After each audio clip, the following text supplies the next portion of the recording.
Ne upozorivši nas na crni oblak, vi ste naše živote izložili opasnosti. Što više htjeli ste time i zaraditi. I uništili ste naš ugled dobrih domaćina time što ste našu gošću držali zatočenu. Ma što pričaš, mi smo je pomogli. Isprva, ali kasnije baš niste, gospodine Smradoljube. Gospa Greta i gospod Alojz trebali bi odrediti kaznu Smucalu i Smradoljubu. Tako je, za to, da. Zeznul sam se kaj sam jutro sumpćem ustal iz kreveta. Od jutra do mraka kujem spletke i zavire i što dobijem za svoj trud? Kaznu, a imao sam takvu dobru ideju. Odlučili smo da za kaznu morate pomoći svim svojim susjedima koji još pate od posljedica otrovnog oblaka. Da ste ih upozorili, oni bi pobjegli i bili bi pošteđeni. Uzorna kazna, dobit ćete pribor za prvu pomoć. A ne bi pričekali do jutra? Žalba odbijena, na posao! Da. Napred, marš!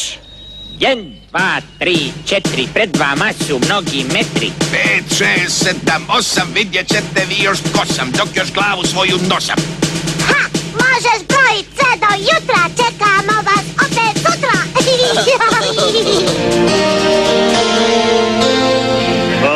Ni oblaci više nisu kao što su nekoć bili.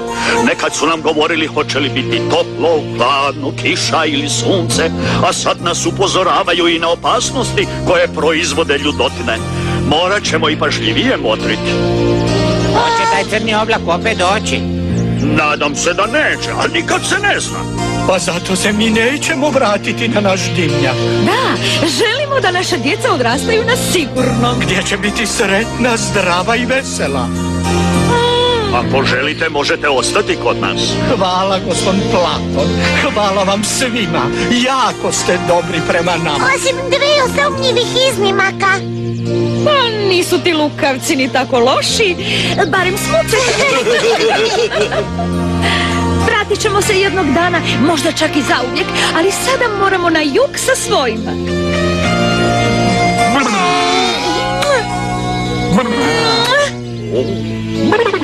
Zbogom, prijatelji, i još jednom hvala. Zbogom.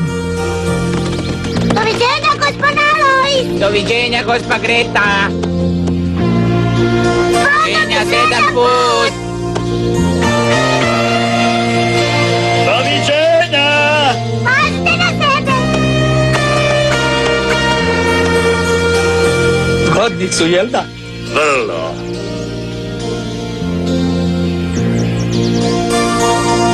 Kako napreduju naši smradaci Smucek? Jako su zaposleni. Tako, tako.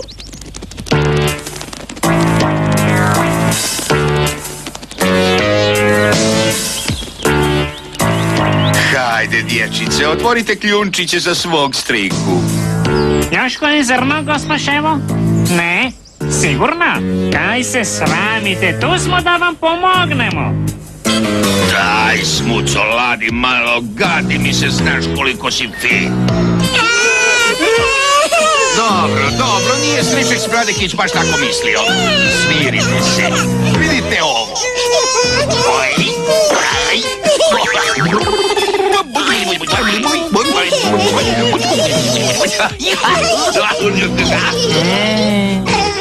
Kad bi barem uvek bilo bakav.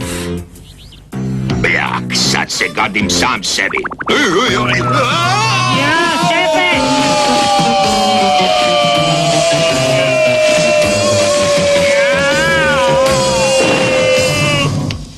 Zbilja nije trebali spustiti tu granu.